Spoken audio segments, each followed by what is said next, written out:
Welcome to 99 TV. గత 5 రోజులుగా ప్రపంచవ్యాప్తంగా ఇరాన్‌కి, తర్వాత అమెరికాకు జరుగుతున్నటువంటి ఈ యుద్ధ నేపథ్యంలో ప్రపంచవ్యాప్తంగా ఉన్నటువంటి స్టాక్ మార్కెట్‌లన్నీ కూడా కుదేలైపోయాయి. మనం సౌత్ కొరియా తీసుకున్నట్టయితే ఆల్మోస్ట్ 8% ఫాల్ కావడం జరిగింది. సో ఇతర దేశాలు తీసుకున్నట్టయితే 5-6%, 5 పైననే ట్రేడింగ్ అనేది ఫాల్ అవ్వడం జరిగింది. మార్కెట్ ఫాల్ కావడం జరిగింది. కానీ మన భారతదేశంలో తీసుకున్నట్టయితే నిన్నటి వరకు మనం తీసుకున్నట్టయితే 2% వరకు మాత్రమే ఫాల్ కావడం జరిగింది. అంతకుముందు ట్రేడింగ్ డేలో మాత్రం 1.5గా ఫాల్ కావడం జరిగింది. ఇంత మార్కెట్ అన్సర్టనిటీ ఉన్నప్పటికీ కూడా ట్రేడింగ్‌లో కొన్ని బెస్ట్ స్టాక్స్‌ను మనం బై చేసుకోవడానికి అవకాశం ఉంటుంది.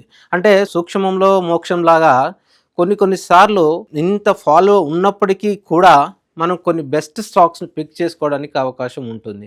సో 2% దాకా 2.5% దాకా మార్కెట్ ఫాల్ అయినప్పటికీ కూడా మనము ఇండియన్ స్టాక్ మార్కెట్లో ప్రస్తుతానికి కొన్ని ముఖ్యమైన స్టాక్స్‌ని బై చేయడానికి అవకాశం ఉన్నది. అవి ఏంటంటే డిఫెన్స్ రిలేటెడ్ స్టాక్స్‌ను ప్రస్తుతం మనం బై చేయొచ్చు.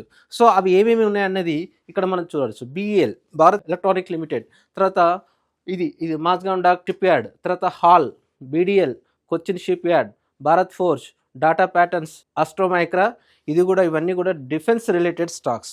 మీరు ఒక్కసారి వీటిని మనం పరిశీలించినట్టయితే యుద్ధం స్టార్ట్ అయినప్పటి నుంచి సో ఈ రోజు వరకు అద్భుతమైనటువంటి గ్రోత్ను అచీవ్ చేయడం జరిగింది. సో ఈ ట్రేడింగ్లో ఇక్కడ చూసినట్టయితే గత 4-5 డేస్ నుంచి ఇది పెరుగుతూనే ఉన్నది. సో ఈ రోజు అయితే ఆల్మోస్ట్ ఈ డేటా ప్యాటర్న్ అనేది 8% మనకి వృద్ధి రేట్స్ కనిపించింది. చూడండి ఇక్కడ డేటా ప్యాటర్న్స్ ఆల్మోస్ట్ 7.45%, అంటే 8% వరకు గ్రోత్ రేట్ అచీవ్ చేయడం జరిగింది.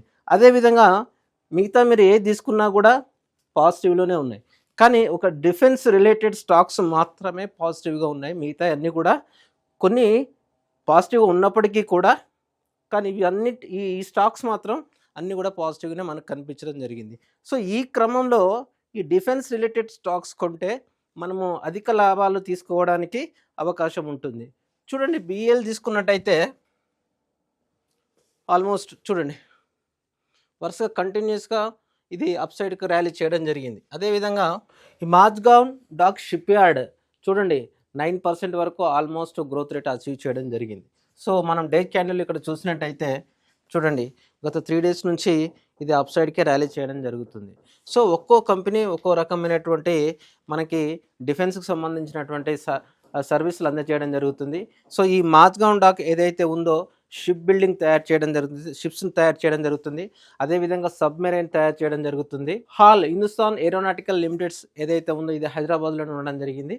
సో ఇది ఎయిర్ క్రాఫ్ట్ని, అదేవిధంగా డ్రోన్స్ని, తర్వాత హెలికాప్టర్ని ఇది తయారు చేయడం జరుగుతుంది. అదేవిధంగా BDL మనం తీసుకున్నట్టయితే మిసైల్స్, గైడెడ్ మిసైల్స్, అదేవిధంగా మనకి torpedoes, air to air missiles, so ఇలాంటి మిసైల్స్ ఇవి తయారు చేయడానికి ఈ ఉద్దేశించినటువంటి డిఫెన్స్ కంపెనీ. అదేవిధంగా కొచ్చిన్ షిప్ యార్డ్ కానీ ఈ భారత్ ఫోర్జ్ అనేది జనరల్గా ఇది ప్రైవేట్ రంగంలో ఉన్నటువంటి డిఫెన్స్ స్టాక్. అదేవిధంగా ఈ డాటా ప్యాటర్న్స్ కానీ ఇది కానీ ఇవన్నీ కూడా మనకి ప్రైవేట్ రంగంలో ఉన్నటువంటి డిఫెన్స్ స్టాక్స్. ఇవి అన్నీ కూడా ఈ పైన ఉన్నవన్నీ కూడా గవర్నమెంట్ సెక్టర్లో ఉన్నటువంటి డిఫెన్స్ స్టాక్ మనం గుర్తించవచ్చు. సో ఈ యుద్ధ నేపథ్యంలో వీటి యొక్క స్టాక్స్ పెరగడానికి చాలా అవకాశం ఉంది.